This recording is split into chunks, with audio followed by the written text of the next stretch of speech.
संत मुक्ताबाई. संपूर्ण नाव मुक्ताई विठ्ठलपंत कुलकर्णी. यांचा जन्म महाराष्ट्रातील आपेगाव येथे इसवी सन 1279 मध्ये झाला.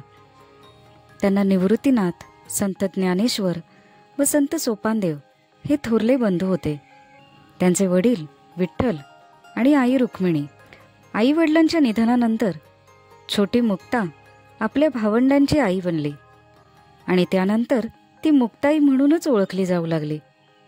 संत ज्ञानेश्वरांनी विश्वाला आध्यात्मिक आणि वैचारिक क्षमता दाखवून परमेश्वराचे कार्य पार पाडले. विलक्षण आयुष्य जगणाऱ्या या कुटुंबातील सर्वात लहान भावंड म्हणजे मुक्ताबाई. बालपणापासूनच मुक्ताई सांसारिक मोहमायेपासून मुक्त होते. त्याची एक कथा प्रसिद्ध आहे. एकदा ही छोटीशी मुक्ता आपल्या ज्ञानादादाबरोबर नदी तीरावर गेली. मुक्ता नदी तीरावरच वाळू खेळत होती. ज्ञानदेव स्नान करून येत असताना त्यांना तेथेच वाळूत एक सोन्याचा हार पडलेला दिसला. त्यांनी मुक्ताईचे लक्ष नाही असे पाहून लगेच त्यावर माती टाकली. पण मुक्ताईने पाहिले.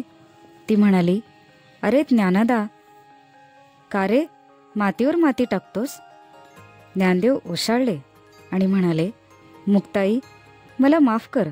मला वाटले तुला तो हार पाहून तो घेण्याचा मोह होईल आणि म्हणून मी त्यावर माती टाकली."